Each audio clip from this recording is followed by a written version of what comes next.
The village girl versus the billionaire. Titi's plan was simple, yet brilliantly executed. She knew that Mr. Stone's biggest weakness was his ego. He trusted no one, believing that he was the only one capable of making important decisions. That's what made him predictable. He never involved anyone else in his major business deals, and he rarely consulted the board for advice. Titi began to gather information on the deal Mr. Stone was about to sign, a deal with a foreign partner that could cause massive financial strain on the company. She used her access to the company's file and quietly worked with her allies in the finance department to uncover all the details of the deal. What she found was even worse than she expected. Mr. Stone had neglected to do proper due diligence, and the foreign partner was a scam. Titi quickly informed Samuel and a few other trusted allies, who immediately started preparing a counter plan. Meanwhile, she arranged a private meeting with the board members where she presented her findings. The evidence was irrefutable, and the board members were stunned. They had no idea that Mr. Stone had made such a grave mistake. We need to act fast, Titi told them. If Mr. Stone signs this deal, it could bring the company to its knees. We have to stop it before it's too late. The board members exchanged nervous glances. It was clear that Titi had just given them the ammunition they needed to take control of the company. The moment of truth arrived. Mr. Stone was scheduled to meet with the foreign partner that afternoon to finalize the deal. Titi and other allies were prepared. Samuel, who had always been loyal to Mr. Stone, was ready to confront him. At the same time, Titi had arranged for a small group of board members to confront Mr. Stone with the evidence she had gathered. It was delicate balance. If Mr. Stone felt cornered, he might retaliate in ways that would destroy everything. But if they were quick and decisive, they could pull off the perfect soup. As Mr. Stone entered the conference room, his usual swagger was gone. He looked tired, distracted, and on edge. He had no idea what was coming. Samuel, who had been keeping an eye on the clock, turned to the board members and nodded. It was time. Mr. Stone, Titi said calmly as she stood up. We need to talk. Stone's eyes narrowed. What is this about, Titi? I'm busy. Titi stepped forward, holding up a stack of papers. This is about the deal we are about to sign with your foreign partners. We've done our due diligence, and I have proof that it's a scam. For the first time, Mr. Stone's confidence faltered.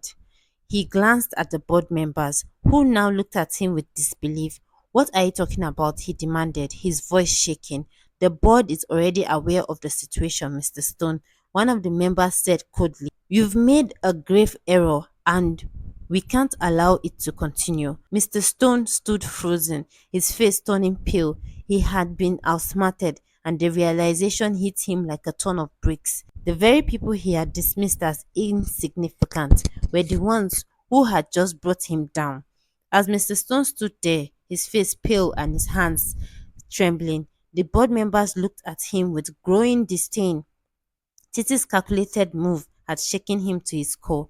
He had never imagined that a young woman like her, someone who he had so often belittled, would be the one to bring about his downfall. How dare you? Mr. Stone spat, his voice dripping with fury.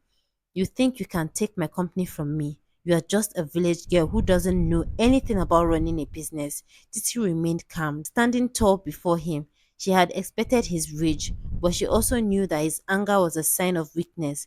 He was losing control, and she could see the fear in his eyes. He knew that his time was up.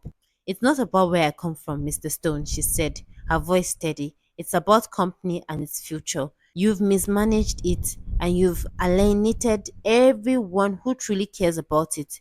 You've underestimated the people around you, and now the board sees the truth. The board members exchanged glances, their resolve strengthening. They are voting on this deal. Mr. Stone, we have to suspend you from your role as CEO until we conduct a full investigation on your actions.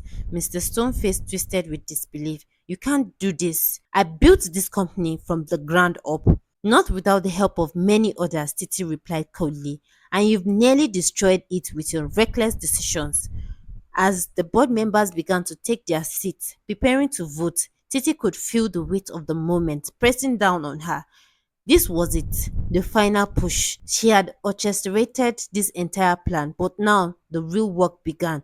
Mr. Stone, Titi continued, it's over. You no longer have control. You've lost the trust of your employees, your partners, and now even the board. The billionaire stood motionless, his shoulders slammed in defeat. He had no allies left, and he knew he couldn't win this battle. The room filled with a heavy silence broken only by the sound of papers being shuffled as the board members cast their votes. It was official. Mr. Stone's reign was over. With Mr. Stone removed from power, the board members turned to Titi for guidance. She had proven herself to be not only capable but also the best person to lead Midas Corporation out of the mess Stone had created. Well done, Titi, Samuel said with a smile. You did it. I never imagined it could be you who would turn the company around. Titi nodded but remained humble. It wasn't just me, it was all of us. The company needs to change and it needs someone who understands what it takes to build trust and value. That's what I've been working toward. Titi was appointed as the acting CEO, much to the surprise of many in the company. Though some were skeptical, most saw her as a fresh breath of air in a company that had been suffocating under Mr. Stone's arrogant leadership. In days that followed, Titi immediately set to work. She reached out to employees who had been neglected and marginalized, listening to their concerns and addressing their needs. She streamlined operations, improving the company's efficiency while ensuring that everyone felt valued. For Titi, this was just the beginning. She had always believed in the power of people, and now she was determined to prove that even someone from a humble background could lead a $1 billion corporation to success. As Titi sat in her new office, overlooking the sprawling city below, she couldn't help but reflect on how far she had come. From a poor village girl with no connection to the CEO of Midas Corporation, this was the culmination of years of hard work, strategy, and perseverance. But she knew that the journey wasn't over. She had made her move, but the real challenge was to ensure the company's growth and stability in the face of intense competition. Titi understood that she couldn't afford to make the same mistakes Mr. Stone had made. Ruthless ambition without regard for the people around her. Instead, she focused on innovation, ethical practices, and empowering her employees. Her phone buzzed, pulling her out of her thoughts. It was a message from Samuel. We are right on track, but don't forget, there are always those who want to see you fall. Stay vigilant. Titi sighed, knowing that Samuel was right. As the new leader, she was bound to face opposition from people who still felt loyal to Mr. Stone or were threatened by her raise to power. But she was ready.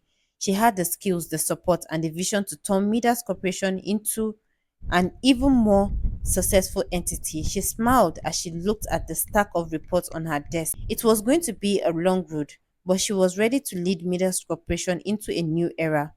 While Titi had successfully removed Mr. Stone from the picture, she soon realized that the company's problem weren't just about the former CEO.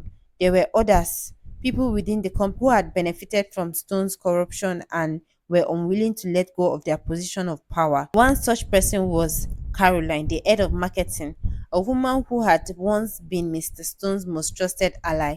Caroline had always played the role of loyal executive, but Titi knew better. She had heard rumors about Caroline's involvement in some of the shady dealings that had been happening under Mr. Stone's leadership. Titi could feel Caroline's eyes on her, always watching from the sidelines, waiting for an opportunity to strike.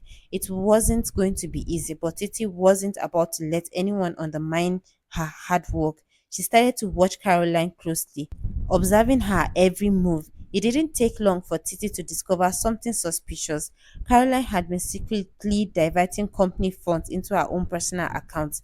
Titi knew that this could be the breaking point for Caroline, but if the board find out, Caroline would be arrested for embezzlement. Titi smiled to herself. This was the opportunity she needed to solidify her control over the company once and for all. But how would she play the card without letting anyone suspect her hand? This game was far from over, and Titi was only getting started.